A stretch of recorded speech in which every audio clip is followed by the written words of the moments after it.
What does it take to create a weapon as legendary as the samurai sword?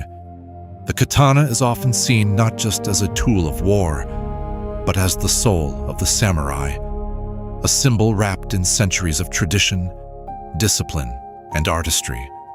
How is something so iconic forged from little more than raw ore and human determination? To answer that, we need to follow the blade on its long journey from earth to edge.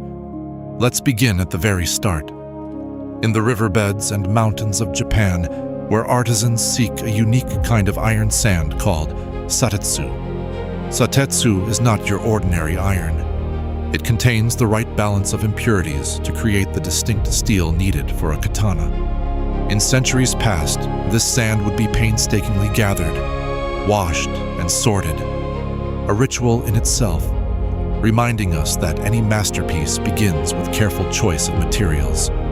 Now, imagine standing before a Tatara furnace, a towering box of clay burning white-hot for days on end. Traditionally, the furnace blazes for about 3 days and nights, fueled by pine charcoal and watched by teams of smiths working in shifts. Into the fire goes the satetsu, layered again and again with charcoal, slowly forming a spongy slag-filled bloom of crude steel called Tamahagane. Here comes our first reflection. The katana's story starts slow. Before it can cut through armor, it has to submit to fire, soot, and days of careful tending. It's a process demanding both patience and trust. Trust that what emerges from the flames will be worthy of the next stage. Just as in life, creation often means enduring transformation before becoming anything sharp or useful. Our journey continues with selection. Not all Tamahagane is created equal. The master swordsmith breaks the bloom apart, looking for pieces with just the right carbon content. Too much carbon, and the blade will be brittle. Too little, and it won't hold an edge. Through trial and error, the smith chooses which fragments will form the heart of his next blade. Now, the real forging begins. The smith heats the steel in the forge, hammering and folding it over itself again and again. This isn't just about strength. It's about removing impurities, evening out the carbon content, and shaping distinctive layers within the metal. Some blades are folded as many as 15 times, creating the intricate lines and patterns seen in finished swords. Here's a passage from ancient poetry that seems to echo the smith's intent. Though the stone is rugged, the stream carves through with patience. Like the smith, the stream persists, folding itself over rock and time. Each fold in the steel brings the sword closer to a perfect balance between hardness and flexibility. It's a dance of opposites, a kind of philosophy forged in fire. Only by passing through difficulty, through the repeated blows and trials, does the sword become strong enough for its purpose. Folding is only one step. Next, the smith moves to construction. Traditional katanas are composite blades. Usually, a core of softer, more flexible steel is wrapped in a harder shell. The pieces are carefully welded together in the forge, hammered until they fuse into a single, seamless profile. This combination of metals is what allows the katana to absorb impact without snapping, even as it carries a fearsomely sharp edge. Now comes a critical, almost magical process, clay tempering. The blade is painted with a secret mixture of clay, charcoal, and ash, thick on the sides, thin along the edge. Once the clay dries, the sword returns to the fire until it glows. Then it's plunged into water in one swift, decisive motion. This sudden cooling, called quenching, locks different structures into the steel, making the edge harder and the spine softer. If you look at a finished katana, you'll often notice a ghostly, wavy line called the Hamon running down its length. That shimmering boundary is not just decoration. The Hamon reveals the blade's internal crystal structure, a visible trace of the transformation it just endured. It also becomes proof of genuine craftsmanship, as no two Hamon are ever exactly alike. Let's pause for a bit of reflection here.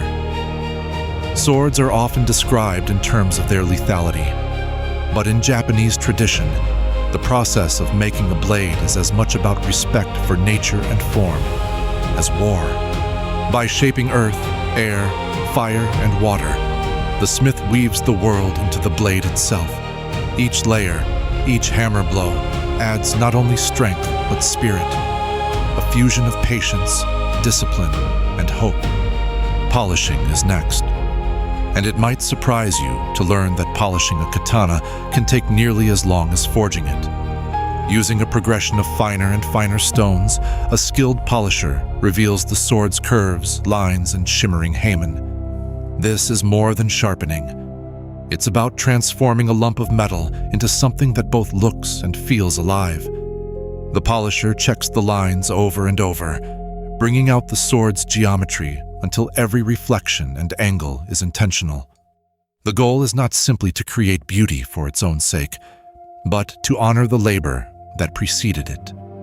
Even minor flaws are painstakingly corrected until the blade reaches an almost mirror-like finish. There's a lesson here that goes beyond swords. Even after fire and forging, brilliance comes from sustained effort in the details. The glory of the blade is not only in its edge, but in the careful work that continues long after the grand struggles seem to be over. Perfection, it seems, is as much about patience in the final moments as boldness in the beginning. Of course, a sword is more than just a blade. The smith collaborates with a team of craftsmen to add the finishing touches. A hand-carved wooden handle, a lacquered sheath, elegant fittings of brass or iron, maybe even silk wrappings. Each piece is meticulously made, designed for balance and beauty, often customized for the samurai who will wield it.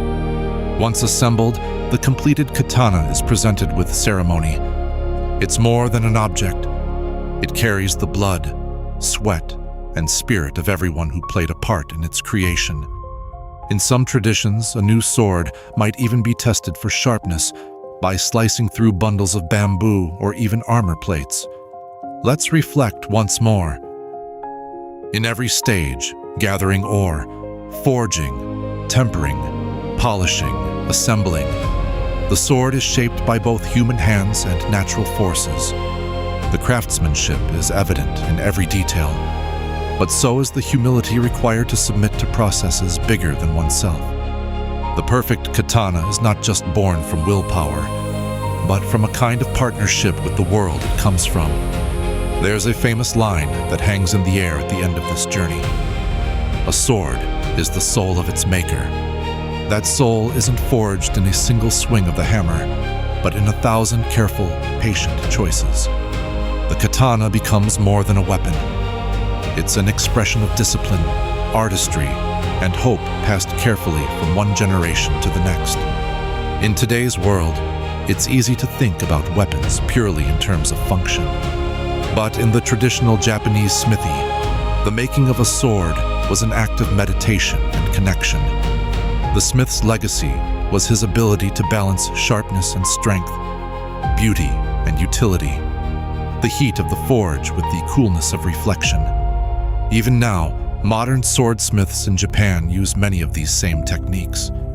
Old masters are revered, and their apprenticeships can last decades before a smith is deemed ready to work alone.